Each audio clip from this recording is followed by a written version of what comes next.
Assalamualaikum warahmatullahi wabarakatuh. Baiklah, pada kesempatan kali ini saya akan mempresentasikan materi perkuliahan kedua. Perkenalkan, nama saya Afrialdi Cahya Pratama dengan nomor NIM 24042001, dan hari ini saya akan membahas mengenai prinsip keadilan hukum dan penemuan hukum. Baiklah, langsung saja kita masuk ke pembahasan materi yang pertama, yaitu teori. Yang pertama ada teori etis, yaitu hukum yang semata-mata bertujuan untuk keadilan atau etische teori oleh Aristoteles. Keadilan dibagi menjadi dua, yaitu A. Ada justitia distributiva, yang artinya prinsip keadilan yang berkaitan dengan distribusi atau pembagian sumber daya, hak, dan kewajiban dalam masyarakat. B. Justitia kommutatif adalah prinsip keadilan yang berfokus pada keadilan dalam pertukaran atau transaksi antar individu. Yang kedua ada teori utilitas, yaitu hukum yang ingin menjamin kebahagiaan yang terbesar bagi manusia dalam jumlah yang sebanyak-banyaknya, atau the greatest happiness of the greatest number. Yang kedua ada tujuan hukum adalah untuk memanfaatkan hasil kesenangan atau kebahagiaan yang terbesar bagi orang banyak. Yang ketiga ada teori campuran. Tujuan pokok utama dari hukum ini adalah untuk ketertiban, menurut si Mohtar Kusumaja.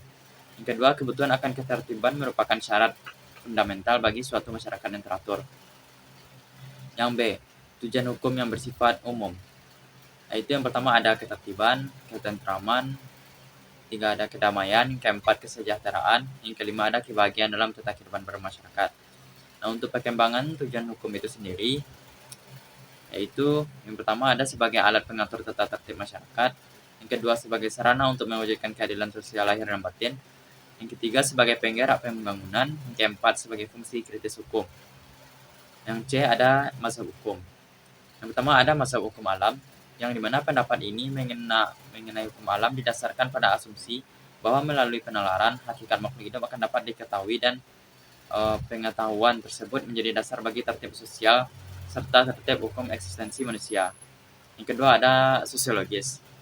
Dikatakan bahwa mazhab hukum sosiologis itu berasal dari dialektika antara positivisme hukuman mazhab sejarah.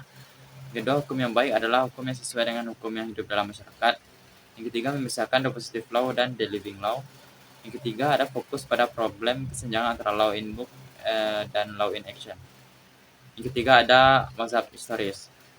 Mazhab sejarah atau historis merupakan reaksi terhadap rasionalisme abad ke-18, revolusi Prancis tentang misi kosmopolitan, dan larangan hakim menafsirkan hukum karena undang-undang yang dianggap sempurna. Yang D ada sifat, ciri, serta unsur hukum. Hukum bersifat mengatur dan memaksa. Hukum juga memiliki ciri seperti adanya perintah atau larangan, harus patuh terhadap hukum tersebut, yang melanggar hukum akan dikenakan sanksi berupa hukuman. Unsur hukum itu ada berupa, yang pertama ada peraturan tentang tingkah laku manusia. Yang kedua, peraturan itu diadakan oleh badan resmi yang berwajib. Yang ketiga, peraturan itu bersifat memaksa dan adanya sanksi. Yang E yaitu sumber hukum material dan formil. Yang pertama sumber hukum material, ialah sumber hukum material merupakan sumber hukum yang mencakup nilai-nilai norma serta kebutuhan yang berkembang dalam masyarakat, serta mempengaruhi pembentukan aturan hukum. Yang kedua ada sumber hukum formil. Contohnya sendiri yaitu termasuk undang-undang kebiasaan jurisprudensi atau keputusan hukum sebelumnya, dan doktrin atau pendapat para ahli hukum. Sumber hukum formil ditunjukkan cara hukum itu disahkan atau diterapkan secara resmi. Yang F, adanya penemuan hukum. Dalam arti sempit itu sendiri, jika peraturannya sudah ada dan sudah jelas, jadi hakim hanya menerapkan saja.